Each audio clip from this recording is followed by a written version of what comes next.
இங்கே கூடியிருக்கும் ஊடக பத்திரிகை நண்பர்கள் அனைவரும், இந்த படத்தோட சக்சஸ் மீட்டிங் உங்களால் தான். நீங்க நல்லா எழுதியிருக்கீங்க, ஒரு புது ஆளுங்க நல்லா ஜெயிக்கணும் அப்படின்னு அதை விடுறதில்ல. எப்படிப்பட்ட படமா இருந்தாலும் எங்களால் அந்த படத்தை வெற்றி அடை செய்ய முடியும்னா அது உங்க கையால் தான். சத்தியமா உங்களால் தான் அது ஒரு வெற்றி. இந்த படத்துல எனக்கு ஆச்சரியம், சார் சொல்லுங்க சார், சார் அதெல்லாம் வேணாம், சாதாரணமா எவனையும் மதிக்கல, கண்டுக்கவே மாட்டீங்க, அப்படி பேசுங்கன்னாரு.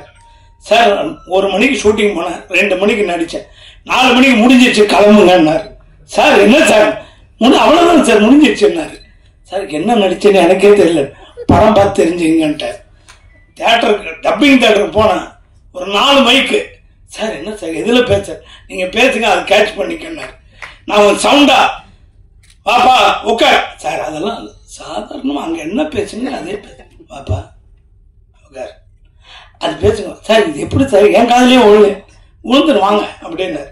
இப்படி பேசி எனக்கே ஒரு வித்தியாசமான டப்பிங் ஒரு இது டைரக்டருக்கு ரொம்ப ரொம்ப பெருமையாக இருக்குது. ஒவ்வொரு சீனும் அழகாக சொல்லி தந்தார். சில டைரக்டர் சொல்லி தரப்போ அப்படியே ரசித்து அவங்கள மாதிரி நடிக்கணும்னு ஒரு ஆசை வரும். காளி வெங்கட்டு கூட நடித்து ரொம்ப பெருமையாக இருக்குது. கவுண்டரான்னு எனக்கு கிண்டல் பண்ணிகிட்டு இருப்பார். அவர் படத்தில் நடிக்கிறப்பெல்லாம் ஏதாவது ஒன்று சொல்லுவேன், அதுக்கு சொல்லிகிட்டு இருப்பார். ஒளிப்பதிவாளர், எடிட்டர், இதை நடித்த அத்தனை நடிகர்களுக்கும் எங்களுக்கு ஃபுல் சப்போர்ட் கொடுத்த சத்யராஜ் சாருக்கும் எல்லாருக்கும் எங்களுக்கு ஆதரவு கொடுத்த பத்திரிகை நண்பர் அனைவருக்கும் ரொம்ப நன்றி.